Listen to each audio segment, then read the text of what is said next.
Dios bendiga a la iglesia en este día.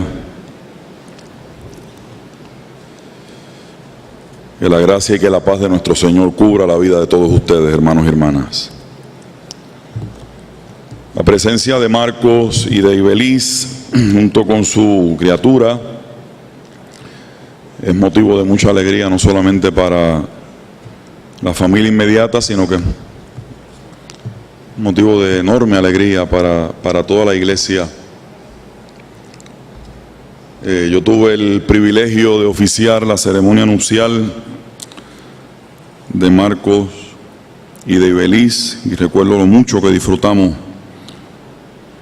aquel día, aquella tarde, y verles ahora en esta etapa nos llena de mucha satisfacción y de mucha alegría.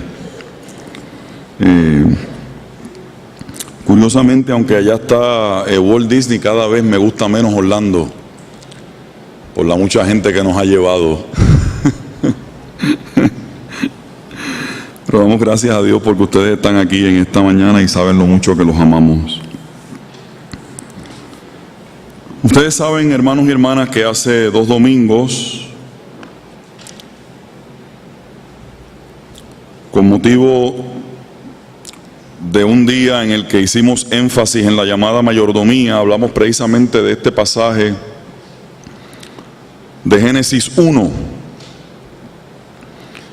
Y en aquel momento intentábamos definir qué es eso de la imagen y semejanza de Dios y qué tiene que ver eso con la forma y manera en que nosotros estamos llamados a ser buenos administradores, y el término que yo prefiero es que nosotros seamos buenos cuidadores y cuidadoras de la vida.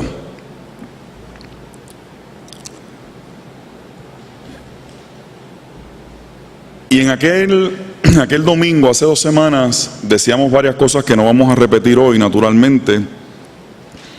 Ya los muchachos me dijeron que el sermón estaba también en la página. A mí siempre se me olvida cuál es, pero en la página de la iglesia. Ahorita se lo vuelvo a recordar para que lo puedan, ¿verdad?, escuchar los que así lo deseen.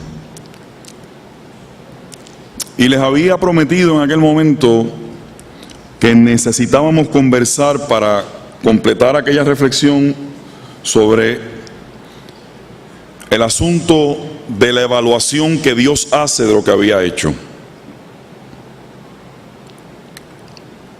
Y aquí es donde quiero hacer énfasis en esta mañana diciendo un par de cosas.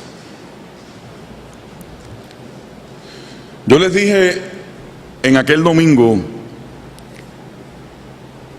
que el pueblo de Israel estaba rodeado de muchos otros pueblos que tenían sus propias ideas y sus propias concepciones acerca de lo creado.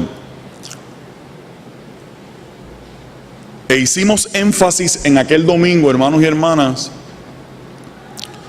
de cómo en todas las historias de la creación de los pueblos que estaban cerca y alrededor de el pueblo de Israel, resaltaba el hecho de que ellos entendían que los dioses, esa multiplicidad de dioses a las que ellos le adjudicaban carácter de deidad, de divinidad, habían creado al ser humano con el único y exclusivo propósito de que el ser humano trabajase para alimentar y para complacer a esos dioses.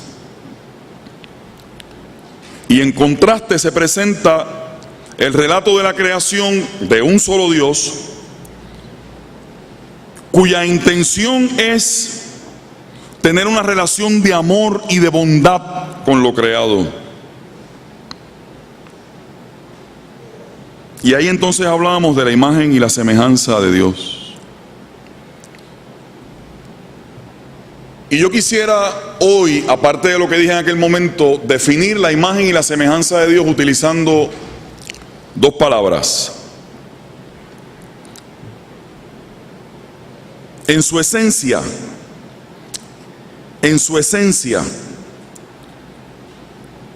podemos decir que la imagen y la semejanza de Dios tiene que ver con la capacidad que tenemos para relacionarnos con Dios. Que hay algo que Dios ha estampado, ha puesto en nosotros que nos permite, que nos capacita, que nos equipa para relacionarnos con Dios. Pero no solamente es que Dios ha puesto algo en mí y en ti que nos permite relacionarnos con Él, sino que también eso que Dios ha puesto en ti y en mí nos permite, y esto tan importante como lo primero, que nos permite relacionarnos con nuestro entorno de la misma forma en que Dios se relaciona con lo creado. Y ahí yo creo que hay un elemento demasiado importante que tiene que ver con todo esto que ha estado resaltando Arneris en la mañana de hoy. No solamente es que me relaciono con Dios porque hay algo que se depositó en mi hechura inicial, en esa marca de fábrica, en esa huella inicial, hay algo que se puso en mí que me permite relacionarme con Dios, sino que también me permite relacionarme con lo creado, con mi entorno de la misma forma en que Dios se relaciona. Y eso es importante porque cómo Dios se relaciona con lo creado, desde el amor, desde la bondad, desde el respeto, desde la consideración.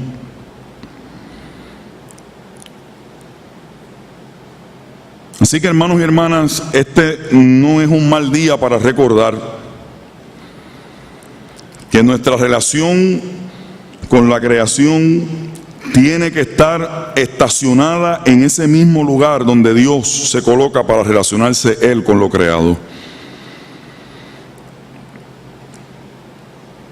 Esa es la esencia, la capacidad que Dios me da para relacionarme con Él y con lo creado. Y esa esencia también tiene una función que está ahí. Yo les decía a ustedes hace 2 domingos, y hay que rescatar esa idea ahora para que lo podamos entender con mayor claridad, que en todos esos pueblos que estaban alrededor de Israel, todos ellos pensaban que los únicos representantes de la divinidad eran ¿quiénes? Eran los reyes. Las autoridades políticas o religiosas máximas eran los únicos y exclusivos representantes de lo divino. Y aquí de momento aparece, en la locura bella de este relato, que en todo ser humano esa divinidad, que es la que aparece registrada en este relato, que es Dios, este Yahvé, este creador nuestro, aparece diciendo: no, eso no está solamente puesto sobre unos privilegiados, esa imagen y semejanza, esa capacidad, esa esencia y esa función está puesta en todos y en todas. Bendito sea el nombre del Señor. Se me ocurría pensar en estos días, jamás lo había pensado, que este es el primer Pentecostés. Este es el primer Pentecostés. Fíjense bien. ¿Recuerdan en el Pentecostés? En estos días fue que vine como a darme cuenta de eso, como una cuestión de una meditación propia. Ustedes recuerdan en el Pentecostés, la maravilla y el milagro consistió en ¿qué? No meramente en que aquella gente comenzaron a hablar en otros lenguajes, en otros idiomas, sino que el milagro grande también estribó en que todos los que estaban alrededor pudieron entender lo que se estaba diciendo. Todo el mundo participó de aquella experiencia. Pues aquí, desde el principio de lo creado, Dios estipula que todo el mundo, que toda persona, no importa cuál sea su realidad o su condición, que toda persona participa de la esencia y de la bendición del don de Dios. Toda persona. Hay una especie de democratización, ¿verdad?, de la presencia de Dios ahí. Como lo decía también en Joel, derramaré mi espíritu ¿sobre qué? ¿Sobre algunos pocos que se creen? No, derramaré mi espíritu ¿sobre qué, iglesia? Derramaré mi espíritu sobre toda carne. Entonces ahí uno empieza con el trazo bíblico a entender algunas cosas de cómo funciona este Dios.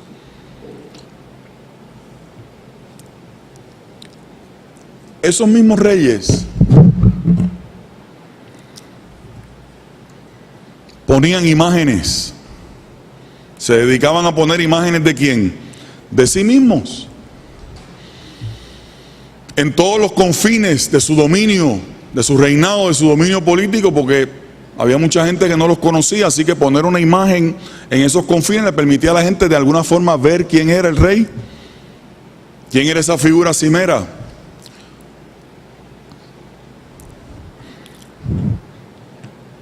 Me encanta pensar que este Dios no tuvo que poner imágenes de sí mismo en ningún lado, porque por cuanto su imagen y semejanza está en todos y en todas, nos colocó a nosotros como sus representantes doquiera nosotros estemos. Bendito sea el nombre del Señor. No tuvo que pedirle a nadie que hiciera imágenes de Él, hiciera representaciones de Él, porque nosotros somos la representación de Dios. Y yo alabo el nombre del Señor por eso. Nosotros somos los representantes de Dios, los cuidadores. Así como Él hizo las cosas y las hizo para que se cuidaran y se reprodujeran y se dieran las condiciones necesarias para que la vida no solamente surgiera, sino que para que la vida permaneciera. Así nosotros también hemos sido colocados como representantes de Dios para ser quienes demos la garantía de que la vida va a continuar.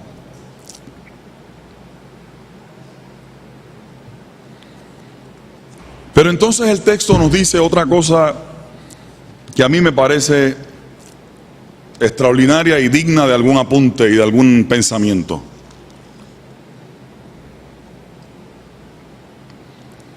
A todos nosotros nos encanta esa parte del Génesis en el capítulo 1.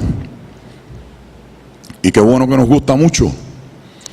A todos nosotros nos encanta esa parte del capítulo 1 cuando dice: después de haber hecho al ser humano y de haberlo bendecido y de haberle dado las directrices finales que le da en ese capítulo 1, a toditos nosotros nos encanta eso de que dice que vio Dios que era bueno, vio Dios todo lo que había hecho y vio Dios que era bueno en gran manera.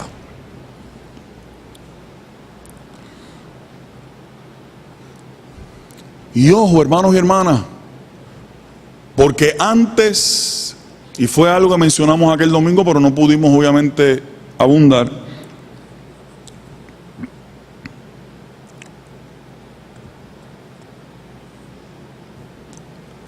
antes de esa evaluación final, ocurre lo que nosotros podríamos llamar, y yo necesito que todo el mundo escuche esto que yo voy a decir ahora. Ocurren unas evaluaciones intermedias.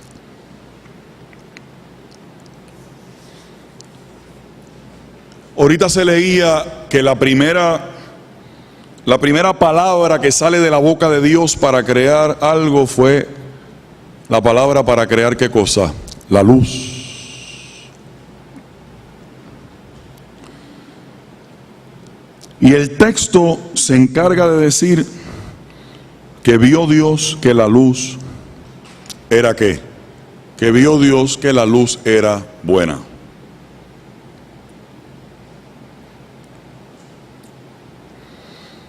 Y yo decía en aquel momento y lo reitero ahora que este Dios, que es Dios, hace un alto para evaluar. Entonces yo sospecho que parte del asunto de la imagen y la semejanza de Dios es que nosotros también tenemos la capacidad racional para evaluar nuestras acciones, para sopesar las implicaciones de nuestros actos, para calibrar el peso de nuestras decisiones. No, es que yo hice las cosas, yo hago las cosas así porque así fue como me salieron. Y recurrimos a la famosa frase que para mí constituye un uso en vano del nombre de Dios, y me van a perdonar los que no piensen como yo, pero para mí es uso en vano del nombre de Dios, cuando decimos, es que eso me salió así porque así fue que Dios quiso que me saliera. Tenga cuidado de no estar usando el nombre de Dios en vano. Tenga cuidado. Para mí lo es.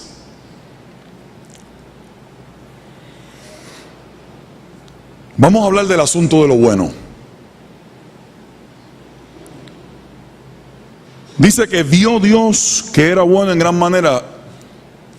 Tenga mucho cuidado con esa palabra ver en la Biblia, porque para nosotros ver en el sentido literal significa que yo veo que Maribel está ahí detrás de Julio, ¿verdad? Y que Aarón Gamaliel está detrás de Maribel. Y que allá arriba está Pedro Jaime, y cuán grandote es Pedro Jaime, yo logro ver que detrás de Pedro Jaime está su hijo mayor. Para nosotros el ver es esa acción literal de distinguir visualmente lo que tengo de frente. En la Biblia el verbo ver tiene otro significado y otra implicación. Porque el verbo, eso de que vio, y escúchenme bien, hermanos, porque tiene que ver con el asunto de la evaluación. Eso de que vio, cuando usted ve en la Biblia, y eso de que Jesús, cuando Jesús mira y ve a la gente, no es meramente de que los ve, como yo veo a Helen ahí con los brazos cruzados aquí al frente. Es que el ver bíblico implica un proceso profundo de reconocimiento. Por eso se acuerdan a Jesús. Es que ¿verdad? Es que, perdónenme hermano, pero como el texto bíblico no lo vemos. ¿Se acuerdan cuando Jesús le dice a aquel hombre que estaba debajo le dice, debajo, yo te qué? Debajo de la higuera yo te qué? Debajo de la higuera yo te vi. Yo te vi debajo de la higuera.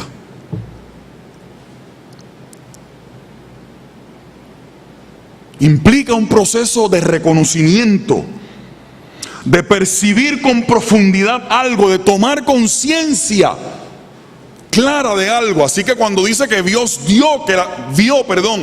que la luz era buena, realmente lo que está diciendo es que Dios reconoció y tomó conciencia que la luz era buena.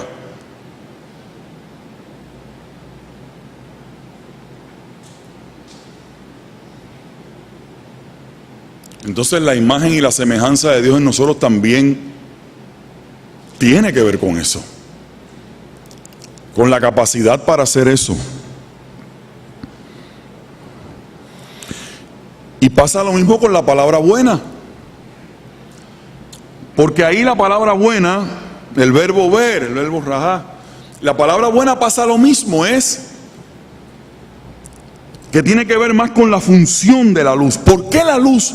Y voy a coger nada más, no se asusten, no voy a ir a todo el Génesis todas las veces que Dios vio que algo era bueno, ¿verdad? Estoy cogiendo el ejemplo de la luz para ilustrar el asunto de lo bueno. Pero miren todos los otros ciclos en los que Dios termina de hacer algo y dice que vio Dios que era bueno, y ustedes van a poder hacer el ejercicio para entonces mirar nuestra propia vida. Miren lo que ocurre con la luz. Dice el texto bíblico al principio que la faz del abismo estaba cubierto por las ¿qué? ¿Por las qué? ¿Por las qué, la fuente? Por las tinieblas. Así que cuando dice que la luz era, que vio Dios, que reconoció, que Dios tomó conciencia que la luz era buena, es porque vio que la luz tenía una función importante en el propósito de lo que le estaba haciendo. Todo esto tiene que ver, pero no estábamos hablando de... Bueno, si usted está pensando en Fatmagul, no va a entender ni va a saber por qué esto que estoy diciendo tiene que ver con el asunto de cómo uno corre y administra la vida de uno, cómo uno cuida la vida de uno. ¿Acaso yo? Alguien puede decir, bueno pastor, la función obvia de la luz es que separa las tinieblas de la luz. Demarca un espacio distinto a otro. Distingue un espacio de otro. Tenga el ojo parado, porque en la vida nuestra todos los días hay que distinguir unas cosas de otras. Y la gente que no sabe distinguir unas cosas de otras son los que se escocotan.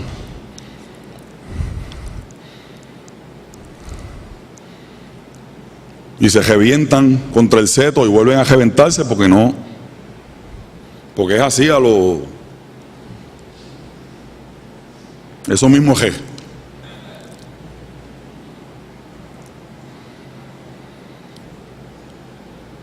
Pero fíjense que también ocurre otra cosa maravillosa, yo no sé si ustedes lo habían visto. No solamente es que separa la luz de las tinieblas, sino que también, ¿qué pasa? Dice que que toda la faz del abismo estaba cubierta por las tinieblas. Pues ¿qué ocurre ahora con la luz? Como yo le dije el domingo anterior, no se elimina la oscuridad. Pero se restringe el campo de dominio y el campo de acción de la oscuridad. Se restringe el campo. Mírenlo. Toda la faz del abismo estaba dominada ¿por qué? Por las tinieblas, y de momento aparece la luz.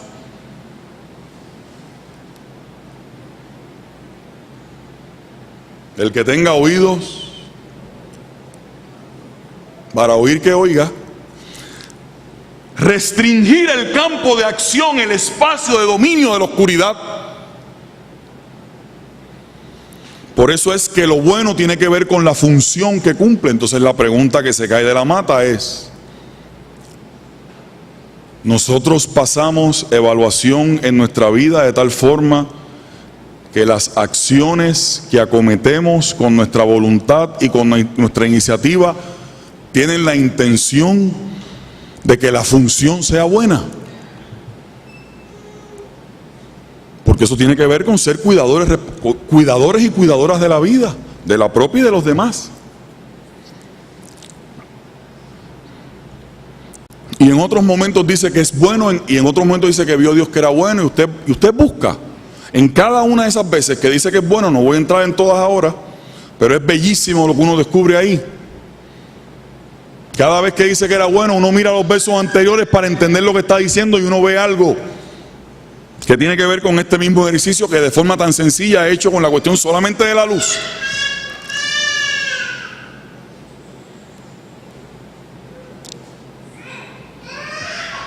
Y vio Dios que el bobo era bueno en gran manera, porque le metió el bobo y se cayó.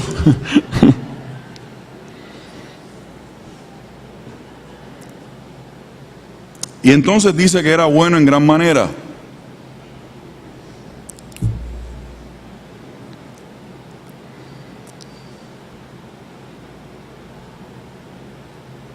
Qué lindo el texto, hermano, qué lindo el texto.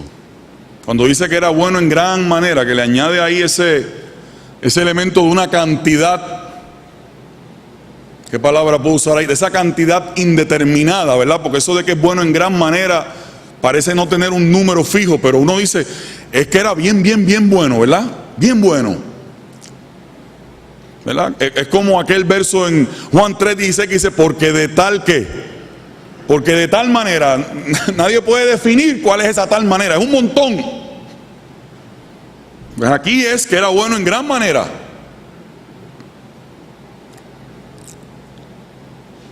Al final, lo interesante del asunto es que cuando Dios dice que era bueno en gran manera, Dios no está mirando un solo objeto, una sola cosa. ¿Qué es lo que Dios está mirando? La totalidad de la obra. Bello, ¿verdad? Bello. Y ahora vamos a decir algo igualmente bello, pero igualmente incómodo. Así que aproveche lo bueno ahora de lo que estoy diciendo, ¿verdad?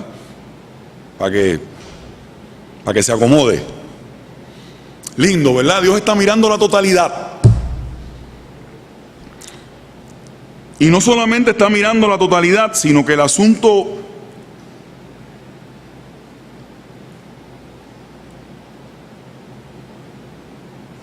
en la versión específicamente En la versión Reina Valera hay una expresión que dice he aquí. Y pasa exactamente lo mismo con otras palabras que le he dicho. Uno lee eso de he aquí y es como para, bueno, lo que viene a continuación, ¿verdad? Pero ese he aquí, en el original, que es el hebreo, sin entrar ahora en las palabras ni en eso, lo que uno sepa, porque no es de eso lo que se trata, es para que puedan aprovecharse mejor el texto bíblico y la humildad con la que uno entrega esto para que ustedes lo puedan disfrutar más, el texto. Esa expresión he aquí en el original tiene que ver con que en el ejercicio de ver lo que estaba ocurriendo y lo que había pasado, hubo como una especie de entusiasmo, de satisfacción en el Creador por lo que estaba viendo. Y he aquí, el texto está tratando de comunicar que en el corazón de Dios hubo una alegría especial cuando estaba viendo lo que había hecho. Y mira, hermano y hermana, alégrese, porque cuando Dios lo ve a usted, cuando Dios lo creó a usted, cuando Dios pensó en usted, he aquí quiere decir que Dios sintió alegría y entusiasmo al crearlo a usted. No se tenga nunca como poca cosa, porque Dios se alegró de crearlo a usted. Dios tuvo entusiasmo, Dios tuvo una alegría especial al crearlo a usted.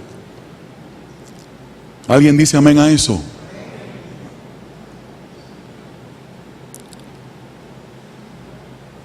Y finalmente eso de que era bueno en gran manera era el convencimiento total de que todo lo que había hecho era bueno.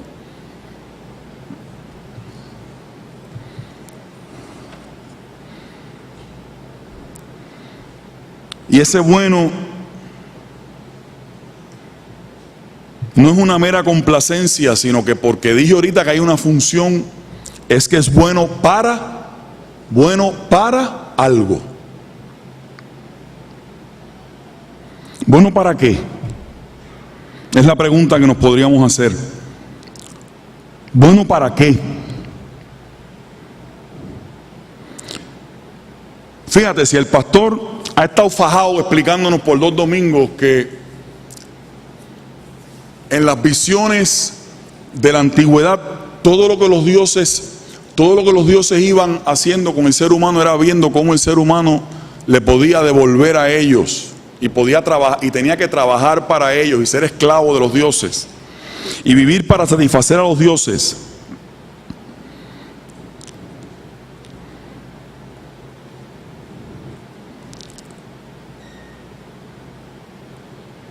Este Dios lo que hace, lo hace, sí, porque se complace en hacerlo, pero también lo hace para bendecir lo creado.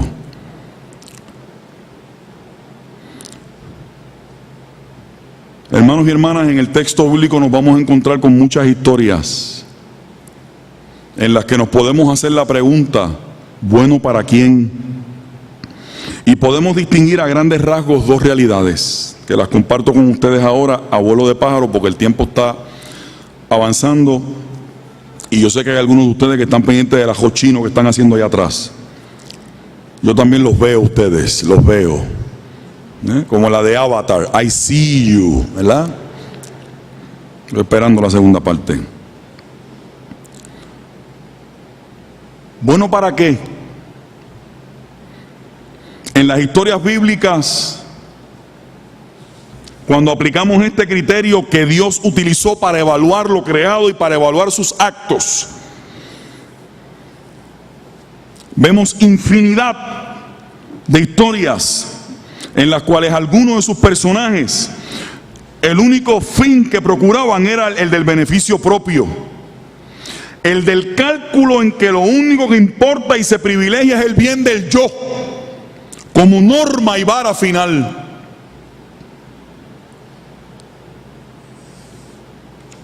En el texto del Génesis, la bondad de lo creado y la función de esa bondad de lo creado alcanza a todo el mundo. O sea que esta historiecita tan linda de la creación, hermanos y hermanas, Es un tremendo planteamiento de contracultura, de oponerse a los valores dominantes de una cultura que decía que lo único bueno era para quienes, que lo único bueno era para los dioses y para algunos pocos privilegiados, porque eran los representantes de los dioses que tenían acceso y derecho a lo bueno. En el texto bíblico del Génesis, de nuestra Biblia, el bien es tal, ese bien que se hace cumple la función de ser bueno en la medida que todos y todas están incluidos en ese bien. ¿Ustedes me están escuchando, hermanos? Todos y todas están incluidos en la función de eso que se ha hecho.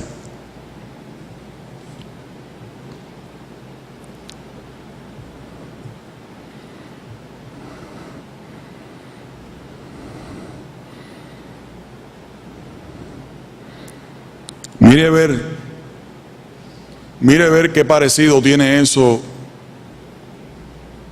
con la situación actual de nuestro país, en términos de las cosas que se están discutiendo,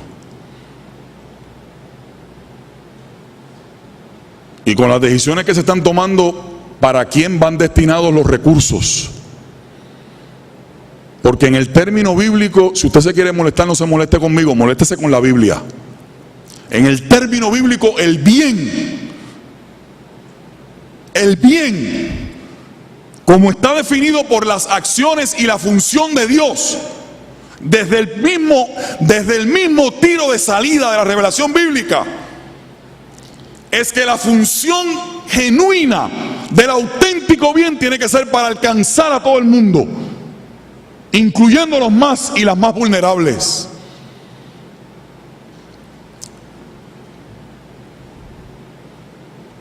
Y los más y las más, los que están en posiciones de mayor debilidad. Aquí Dios creó un mundo cuyo bien abarcaba y cubría a todos por igual.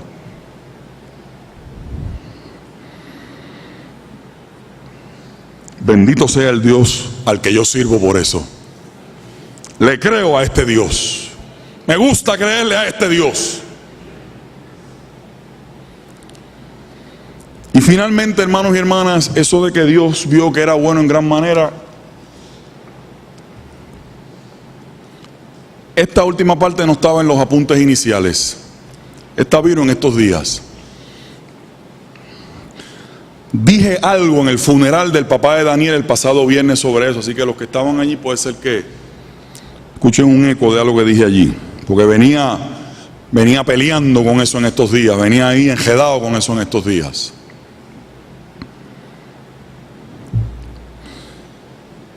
Qué lindo es leer eso al final, de que Dios vio que era bueno en gran manera.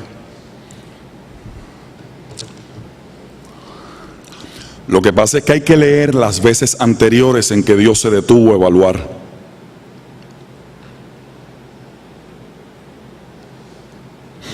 Lo que permitió al final que Dios dijera, escúchenme bien, lo que permitió que al final Dios dijera que era bueno en gran manera, fue resultado de las acciones acumuladas en el proceso y de las evaluaciones que se fueron haciendo de esas acciones.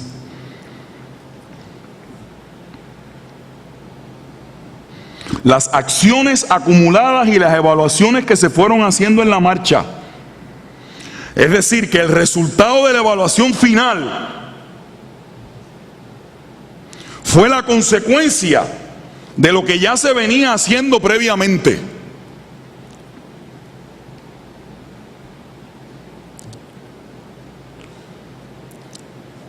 A mí me dan principios de úlcera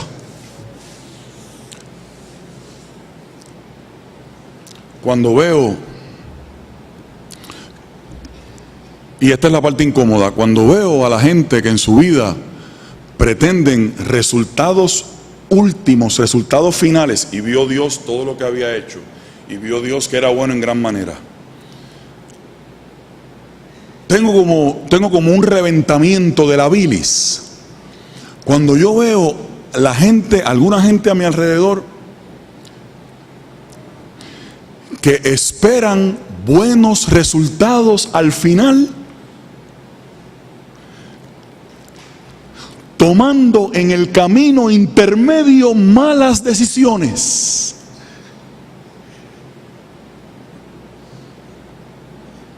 Qué chévere está eso. ¿Ah? ¿Usted no lo conoce? ¿Ah? Por eso es que aquí hay un modelo de vida, que nosotros tenemos que estar con los ojos del espíritu y el entendimiento abiertos para ver toda la riqueza que hay en este dichoso libro, bendito libro que se nos ha puesto en las manos, que no es una tapa negra al principio y una tapa negra al final.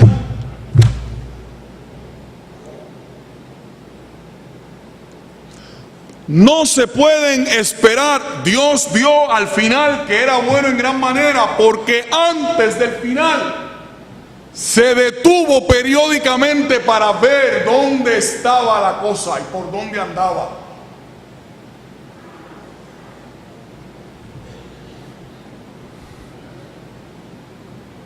Y alguien con una retórica tal vez muy elemental podría decir, bueno, fíjate, Dios no necesita evaluar nada porque Dios es Dios, Dios lo sabe todo.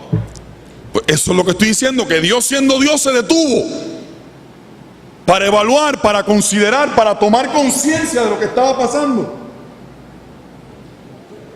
Y nosotros pretendemos llegar al final de un resultado sin estar dispuestos en el camino a pagar el precio de hacer esas paradas necesarias para evaluar por dónde va la cosa.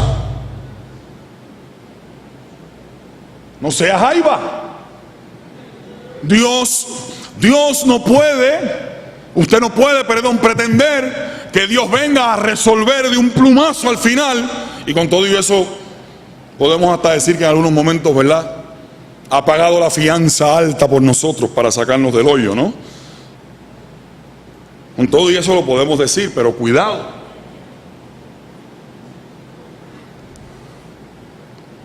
Nosotros no podemos esperar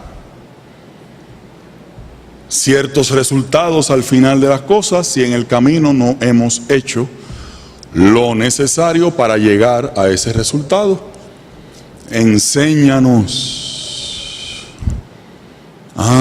Ahora entiendo por qué dice el salmista: enséñanos de tal modo a contar nuestros días, que traigamos al corazón ¿qué? Que traigamos al corazón ¿qué? Que traigamos al corazón sabiduría. No es dame la sabiduría así como una cosa de una porción mágica que baje con el chasquido. No. Antes de llegar la sabiduría, ¿qué tiene que haber? El conteo de los ¿qué? El conteo de los días.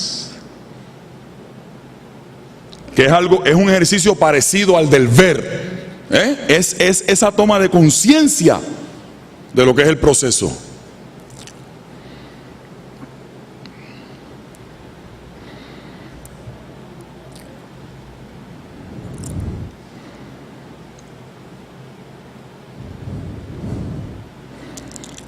Todos los días le pedimos al Señor como iglesia, todos los días,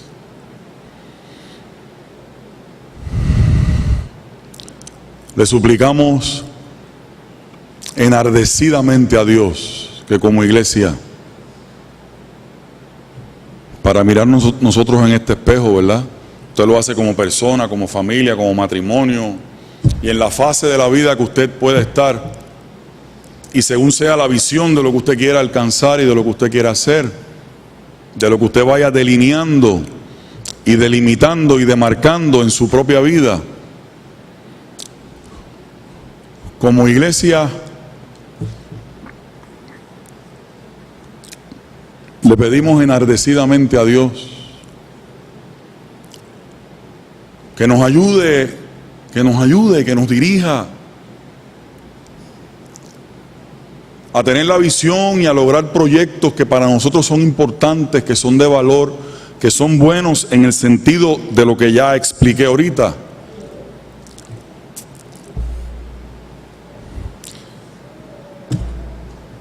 Y ojalá, hermanos y hermanas, que para eso todos los días le pidamos insistentemente a Dios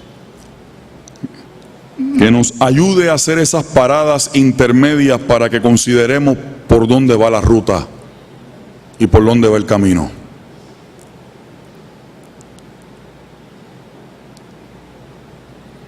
Nosotros como iglesia seguimos teniendo aspiraciones y sueños y deseos.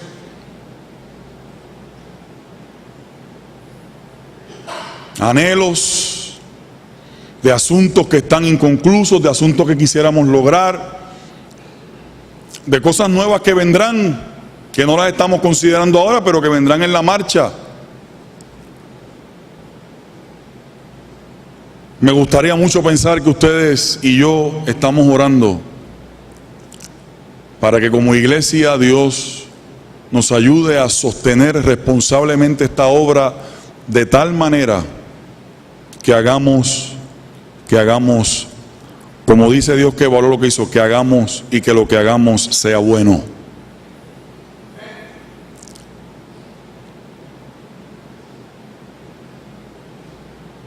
Y que si Dios nos da la propina de la gracia, también podamos ver que sea bueno en gran manera. Y que usted con su propia vida viva determinado a hacer lo bueno y que eso bueno también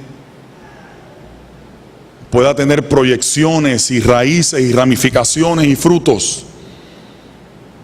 Y que también Dios vea su vida y vea que su vida es buena y que su vida es buena en gran manera. Que Dios me los bendiga a todos y a todas, hermanos y hermanas. Vamos al momento de la cena del Señor para culminar el culto.